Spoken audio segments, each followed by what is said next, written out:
அனைவருக்கும் வணக்கம். Welcome to our channel ready learn achieve. RL அகாடமிக்கு தங்களை அன்புடன் வரவேற்கிறேன். So TNPSC combine technical service எக்ஸாமோட நான் இன்டர்வியூ போஸ்ட்டுக்கு எப்படி ஆன்லைன் அப்ளை பண்றது, so step by step process தான் பார்க்க போறோம். ஸோ யாரும் நம்ம வீடியோவோ நம்ம சேனலுக்கு புதுசா இருந்தீங்க அப்படின்னா மறக்காம சப்ஸ்கிரைப் பண்ணிட்டு உங்க ஃப்ரெண்ட்ஸ் எல்லாருக்கும் ஷேர் பண்ணி விடுங்க, சரிங்களா? ரொம்ப முக்கியமானது. ஸோ நிறைய விஷயங்கள் வந்து புதுசா இருக்கு, அதனால அப்ளை பண்றப்ப பார்த்து அப்ளை பண்ணணும். இந்த அப்ளை பண்றதுக்கு முன்னாடி சில விஷயங்களை தெரிஞ்சுக்கணும். அது என்ன அப்படின்றது ஆல்ரெடி வீடியோ போட்டிருப்போம். பழைய இன்டர்வியூ போஸ்ட்டுக்கு ஒரு வீடியோ போட்டிருப்போம். அந்த வீடியோவை நான் ஷேர் பண்றேன், அந்த வீடியோவும் பார்த்துருங்க, சரிங்களா? அதை நான் குரூப்ல ஷேர் பண்ணிடுவோம். அதை பார்த்ததுக்கு அப்புறம் நீங்க வந்து என்னது இந்த அப்ளிகேஷனை அப்ளை பண்ண ஸ்டார்ட் பண்ணணும். நீங்களே கூட அப்ளை பண்ணலாம், ஆனா கரெக்டா அப்ளை பண்ணுங்க, எந்த வித தவறுதலும் இல்லாம, சரியா? ஸோ கீழே அப்ளை லிங்க் வச்சிருக்கேன், டைரக்டா என்ன பண்ணிருங்க, அப்ளை லிங்க் போயிருங்க. இல்லாட்டி டிஎன்பிசி அப்படின்றதுக்குள்ள போனீங்கன்னா எடுத்தோடனே ஹோம் பேஜ்லயே இப்படிதான் இருக்கும். அதாவது நேர்முக தேர்வு பதவிகள், நேர்முக தேர்வு அல்லாத பதவிகள். இதுல டைரக்டா விண்ணப்பிக்க அப்படின்றத கொடுத்தாலும் உங்களுக்கு என்ன பண்ணிடும், இந்த மாதிரி ஒரு அப்ளிகேஷன்ஸ் இது ஓப்பன் ஆகும். அதுல எந்தெந்த போஸ்ட் ஆக்டிவ்ல இருக்கு அப்ளிகேஷனோ அது மட்டும் தான் ஆக்டிவ்ல இருக்கும். இப்ப நான் இன்டர்வியூ போஸ்ட்னா அதுக்கு நம்ம அப்ளை நவ் அப்படின்றத நீங்க கிளிக் பண்ணணும். ஸோ பொறுமையா நான் சொல்றேன், சரிங்களா? கிளிக் பண்ணீங்க அப்படின்னா உங்களோட யூசர் ஐடி பாஸ்வேர்டு, இது நல்லா எப்பவுமே மறக்காம ஞாபகம் வச்சுக்க வேண்டிய முக்கியமான விஷயம். ஸோ இந்த யூசர் ஐடி, லாகின், பாஸ்வேர்டு இதெல்லாம் கொடுத்ததுக்கு அப்புறம் உங்களோட டேஷ்போர்டுக்குள்ள ஓப்பன் ஆகும்.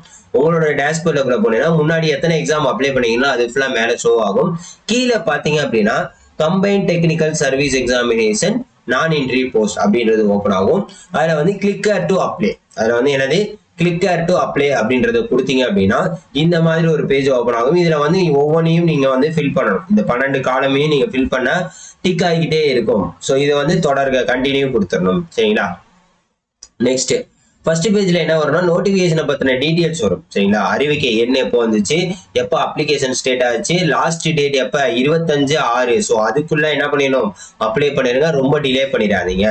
அதே மாதிரி அறிவிக்கையினை படிக்க ஸோ இந்த டிக்ளரேஷன் பாக்ஸை கிளிக் பண்ணிட்டு சேவ் அண்ட் கண்டினியூ கொடுத்தீங்கன்னா நெக்ஸ்ட் பேஜுக்கு போகும். ஸோ நெக்ஸ்ட் பேஜ் பார்த்தீங்கன்னா உங்களோட போட்டோ அப்புறம் சிக்னேச்சர், உங்களோட போட்டோ சிக்னேச்சர்.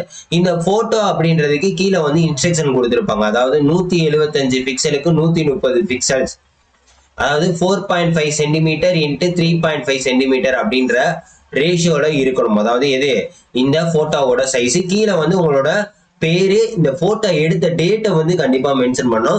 அந்த போட்டோ எடுத்த டேட் வந்து நோட்டிபிகேஷன் வந்ததுக்கு அப்புறமோ இல்லாட்டி அன்னைக்கோ எடுத்திருக்கலாம் அப்படின்றத சொல்லியிருக்காங்க, சரிங்களா? அதுக்கு முன்னாடி இருக்கிறது இருந்தாலுமே நீங்க என்ன பண்ணுங்க, அந்த டேட்டை போட்டு நீங்க இல்ல அந்த நோட்டிபிகேஷன் வந்ததுக்கு அப்புறம் எந்த டேட்னாலும் போட்டு நீங்க வந்து அப்லோட் பண்ணிக்கோங்க. சூஸ் போட்டா கொடுத்து ஃபைலை சூஸ் பண்ணாங்க, சேவ் போட்டா கொடுத்தீங்கன்னா அதே மாதிரி சேவ் சிக்னேச்சர், இது ரெண்டையும் கொடுத்தீங்க. அதாவது ஒவ்வொன்றையும் சேவ் கொடுத்ததுக்கு அப்புறம் தான் நீங்க அடுத்த ப்ராசஸ் போகணும். அப்போ போறப்ப signature uploaded successfully, photo uploaded successfully, இந்த மாதிரி வந்ததுக்கு அப்புறம் தான் அடுத்தடுத்த ப்ராசஸ் நீங்க ஸ்டார்ட் பண்ணணும். ஸோ அதுக்கப்புறம் பாத்தீங்கன்னா கீழே அந்த போட்டோக்கு கீழேயே பாத்தீங்கன்னா வரிசையா உங்களோட டீடைல்ஸ் மேல கொடுத்துருப்பாங்க. அதுல வெரிஃபிகேஷன் பர்பஸ், அதாவது ஓடிஆர்ல என்ன கொடுத்துருக்கோ அது ஃபுல்லா மேல கொடுத்துருப்பாங்க. அந்த டீடைல் கரெக்டா இருக்குன்னா கீழே வந்து உங்களோட பேரு, இனிஷியலு, டேட் ஆஃப் பர்த், என்ன கேட்டகிரி, அதே மாதிரி என்னது என்ன ஜெண்டரு, உங்களோட ஃபோன் நம்பர், உங்களோட மெயில் ஐடி இதெல்லாம் போட்டுட்டு டிக்ளரேஷன் ஃபார்மை கிளிக் பண்ணிடணும், சரியா? அதுக்கப்புறம் பார்த்தீங்கன்னா உங்களோட அட்ரஸ் வரும். அட்ரஸையும் வந்து கிளிக் பண்ணிட்டு டிக்ளரேஷனை கிளிக் பண்ணிட்டு சேவ் அண்ட் கண்டினியூ கொடுத்துட்டீங்கன்னா வேலை முடிஞ்சிச்சு. ஸோ அதுக்கப்புறம் தான் ரொம்ப ரொம்ப முக்கியமானது. ஸோ இது தெரியாம நீங்க என்ன பண்ணக்கூடாது அப்படின்னு பார்த்தீங்கன்னா அப்ளை பண்ணவே கூடாது. ஸோ அதனாலதான் நான் சொல்றேன், இதுக்கு முன்னாடி நீங்க என்ன பண்ணிடணும் அப்படின்னு பாத்தீங்கன்னா உங்களோட சப்ஜெக்ட் கோடு அந்த வீடியோலயே சொல்லியிருப்போம். சப்ஜெக்ட் கோடு எல்லாமே வந்து கண்டிப்பா நீங்க தெரிஞ்சு வச்சிருக்கணும் அப்படின்றது ரொம்ப ரொம்ப முக்கியமான விஷயம், சரியா? ஓகே. ஸோ இதுல செலக்ட் பேப்பர், அதாவது உங்களுக்கு உண்டான சப்ஜெக்ட் கோடு என்ன. இப்ப நான் மெக்கானிக்கல் அப்படின்னா என்னோட மெக்கானிக்கலுக்கு என்ன சப்ஜெக்ட் கோடு இருக்கு, ஒரு 20 வகையான 21 கொடுத்துருப்பாங்க. ஸோ என்னோட மெக்கானிக்கலுக்கு 399 சப்ஜெக்ட் கோடு, சரிங்களா? அதே மாதிரி பாத்தீங்கன்னா அக்ரிகல்ச்சர் இன்ஜினியருக்கும் மெக்கானிக்கல் எலிஜிபிள்னால இந்த 2 போஸ்ட்டுக்கு நம்ம அப்ளை பண்றோம். ஸோ என்னது மொத்தம் 30 வகையான பேப்பர் இருக்கு. ஸோ இது 2க்கு தான். ஸோ நீங்க எதுக்கெல்லாம் எலிஜிபிள் இருக்குல்ல அது எல்லாமே டிக் பண்ணிட்டு டிக்ளரேஷன் பாக்ஸை கிளிக் பண்ணி சேவ் அண்ட் கண்டினியூ நீங்க கொடுத்துடணும், சரிங்களா? அதுக்கப்புறம் என்னன்னு பாத்தீங்கன்னா உங்களுக்கு நீங்க டிஃபரெண்ட்லி ஏபிள்டு பர்சனா இல்லாட்டி எக்ஸர்வீஸ் பண்ணா, ஸோ இதுக்கெல்லாம் பாத்தீங்கன்னா எஸ் நான் கொடுத்தீங்கன்னா அதுக்குண்டான சர்டிபிகேட் நீங்க வச்சிருக்கணும். இப்ப டிஃபரெண்ட்லி ஏபிள்னா பிடபிள்யூடி சர்டிபிகேட் வச்சிருக்கணும், பர்சன் வித் டிசேபிலிட்டி. எதுக்காக அப்படின்றத கரெக்டான சர்டிபிகேட் வாங்கி வச்சிருக்கணும். எக்ஸர்வீஸ் மேனா அதுக்கான ப்ரூஃப் வச்சிருக்கணும். ஸோ அதே மாதிரி தான் சரிங்களா. இது எல்லாமே கிளிக் பண்ணிட்டு டிக்ளரேஷனை கிளிக் பண்ணிட்டு சேவ் அண்ட் கண்டினியூ கொடுத்துடணும். நெக்ஸ்ட் என்ன பார்த்தீங்கன்னா நம்மளோட எம்ப்ளாய்மெண்ட் ஸ்டேட்டஸ். கவர்மெண்ட்ல இருக்கீங்களா அப்படின்னு கேட்டீங்கன்னா கிடையாது சரிங்களா. அதே மாதிரி கவர்மெண்ட் எம்ப்ளாய் கேட்டீங்கன்னா கிடையாது, எல்லாமே இல்லை அப்படின்றத மென்ஷன் பண்ணிருங்க சரிங்களா. அதே மாதிரி நீங்க வந்து ஏதாச்சும் குற்றம் பண்ணிருக்கீங்களா, தேர்வாணையத்தால வந்து ரிஜெக்ட் பண்ணப்பட்டிருக்கீங்களா, அதே மாதிரி உங்களோட ஆல்ரெடி உங்களுக்கு கல்யாணம் ஆயிடுச்சுன்னா 2 ஒய்ஃபா இந்த மாதிரிலாம் கேட்பாங்க. ஸோ அதெல்லாம் கிளிக் பண்ணிட்டு இல்லைன்னா மேக்ஸிமம் இல்லைன்னு தான் போடுவோம். சேவ் அண்ட் கண்டினியூ கொடுத்துருங்க. நெக்ஸ்ட் பேஜ்ல பாத்தீங்கன்னா இது ரொம்ப முக்கியமானது குவாலிஃபிகேஷன். ஸோ அங்க சப்ஜெக்ட் என்ன கொடுக்குறீங்களோ அதுக்கு தகுந்தாப்புலதான் இங்க என்ன ஆகும், உங்களுக்கு குவாலிஃபிகேஷன் ஒர்க் அவுட் ஆகும். ஸோ அங்க தப்பா கொடுத்துட்டீங்க அப்படின்னா இங்க நீங்க சர்டிபிகேட் அப்லோட் பண்ண முடியாது. அப்ப குவாலிஃபிகேஷனை சூஸ் பண்றதுக்கு நீங்க பாருங்க, ஃபர்ஸ்ட் 399 கோட் சொன்னா அதுக்கு வந்து போஸ்ட் கோட் 3611 சரிங்களா, இதுக்கு வந்து ஓகே.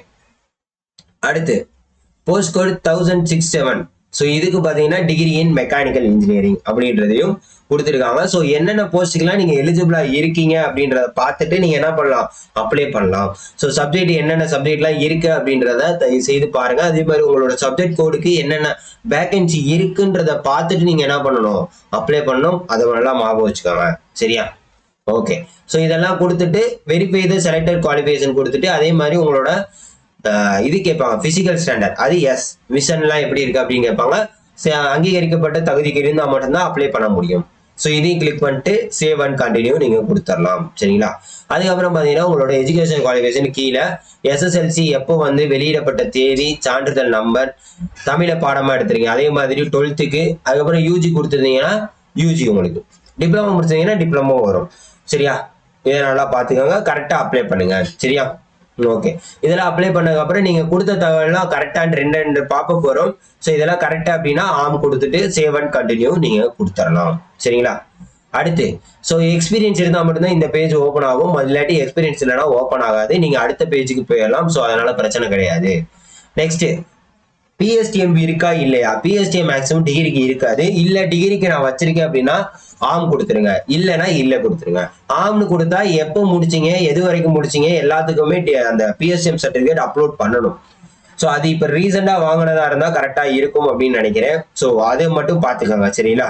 அதை மட்டும் பார்த்துக்கோங்க. இல்லை பழைய சர்டிஃபிகேட் கூட அப்லோட் பண்ணலாமா அப்படின்றத மட்டும் கன்ஃபார்ம் பண்ணிட்டு நான் உங்களுக்கு சொல்றேன். ஆனால் மேக்ஸிமம் வந்து பிஎஸ்டிஎம் இருந்தா மட்டும் அப்ளை பண்ணுங்க, இல்லாட்டி விட்டுருங்க சரியா. ரைட். ஸோ அடுத்து பார்த்தீங்கன்னா சென்டர் தேர்வு மையம் 1 தேர்வு மையம் 2 இது வந்து நம்மளோட சிபிடி எக்ஸாமும் ஓஎம்ஆர் எக்ஸாம் 2 பேஜ்ல நடக்கும். ஸோ அதனால பார்த்து கொடுங்க சரிங்களா. ஓகே, ஃபீஸ் எவ்வளோ பார்த்தீங்கன்னா 200 ரூபா, ஃபீஸ் 200 ரூபா. ஸோ அதுக்கப்புறம் பார்த்தீங்கன்னா முக்கியமானது டாக்குமெண்ட் அப்லோடு. டாக்குமெண்ட் அப்லோட பொறுத்த வரைக்கும் நீங்க அந்த சைஸ் கொடுத்துருப்பாங்க 500 KB 500 KB இதெல்லாம். முன்னாடிலாம் வந்து 200 KB தான் கொடுத்துருப்பாங்க. இப்போ maximum 500 KB 200 to 500 KB. So அந்த இதுக்குள்ள பிடிஎஃபாக தான் நீங்க அப்லோட் பண்ணணும். ப்ரௌஸ் பண்ணி உங்களுக்கு ஃபைல் எங்க இருக்கோ அப்லோட் பண்ணிட்டு செலக்ட் கொடுத்து சர்டிஃபிகேட் அப்படின்னு கொடுத்துட்டு அப்லோட் பண்ணீங்கன்னா இந்த மாதிரி டாக்குமெண்ட் அப்லோடு வரும். ஸோ இதே மாதிரி எல்லாத்துக்கும் ஒவ்வொரு தடவை நீங்க அப்லோட் கொடுத்து டாக்குமெண்ட் அப்லோடு கிரீன் கலர்ல வந்தா மட்டும்தான் நீங்க டாக்குமெண்ட் அப்லோடு கரெக்ட் சரியா. ரைட்டு. அதுக்கப்புறம் பார்த்தீங்கன்னா உங்களோட டீடைல்ஸ் எல்லாமே வந்துடும் சரிங்களா. உங்களோட டீடைல்ஸ் ஒரு ப்ரீவியூ ஃபார்ம் மாதிரி வரும். வந்ததுக்கு அப்புறம் என்னது டிக்ளரேஷன் 16 டிக்ளரேஷன் இருக்கும். ஐ கன்ஃபார்ம் த அமௌண்ட் கொடுத்துட்டு ஐ அக்ரி டு அப்படின்றத நீங்க கொடுத்துடணும். அதுக்கப்புறம் பார்த்தீங்கன்னா திருப்பி ஒரு செக்கிங் வரும், அதையும் நீங்க செக் பண்ணிட்டு அதுக்கப்புறம் பேமெண்ட்டுக்கு உண்டானதும் ஒரு தடவை செக்கிங் வரும். அதுக்கப்புறம் என்ன பண்ணுங்க, பேமெண்ட் கொடுக்கறதுக்கு ப்ரொசீட் டு பேமெண்ட் அப்படின்றது கொடுக்கணும். ஸோ அதுல பாத்தீங்கன்னா உங்களுக்கு இங்க பாருங்க எஸ்பிஐயோட இதை தான் காட்டும். ஸோ இதுல எஸ்பிஐ எலைட்டும் காட்டி இதுல நெஃப்டா என்ன ஏதுன்னு காட்டும், ஆன்லைனா என்னன்னு காட்டும். அதே மாதிரி டெபிட் கார்டா கிரெடிட் கார்டா காட்டும். ஸோ அதெல்லாம் கிளிக் பண்ணீங்க அப்படின்னா உங்களுக்கு இந்த மாதிரி உங்களோட மெயில் ஐடி எல்லாமே வச்சு வரும். ஸோ அதுக்கப்புறம் என்ன பண்ணலாம், அதுக்கப்புறம் நீங்க பேமெண்ட் நெட் பேங்கிங்கோ கார்டோ ஏதோ ஒன்று போட்டு நீங்க என்ன பண்ணிடலாம், பேமெண்ட் பண்ணிடலாம். மேக்ஸிமம் முடிஞ்ச அளவுக்கு சீக்கிரமா பண்ணீங்கன்னா பேமெண்ட் எரர்லாம் வராது. லாஸ்ட் டைம்ல பண்றப்ப என்ன இது பேமெண்ட் எரர் வர ஆரம்பிச்சிடும். ஸோ நம்ம இதில் பார்த்தீங்கன்னா எல்லா விதமான டெக்னிக்கல் மெட்டீரியல்ஸ்க்குமே அவைலபிளா இருக்கு. ஸோ வேணுங்கிறவங்க பிடிஎஃப் மெட்டீரியல் தான் இது, டிஸ்கிரிப்ஷன்ல சாம்பிள் எல்லாமே இருக்கும், பார்த்துட்டு வேணும்னா யூஸ் பண்ணிக்கோங்க. உங்களுக்கு அப்கமிங்ல ஃப்ரீ கிளாஸஸ் டெஸ்ட் பேட்ச் எல்லாமே வரும். கண்டிப்பா வேற எதுவும் டவுட்ஸ் இருந்தாலும் நீங்க என்ன பண்ணலாம், தாராளமா கீழே கமெண்ட் பண்ணுங்க. மறக்காம உங்க ஃப்ரெண்ட்ஸ் எல்லாருக்கும் இந்த விஷயத்த ஷேர் பண்ணி விட்டு அப்ளை பண்ண வைங்க. Thank you so much.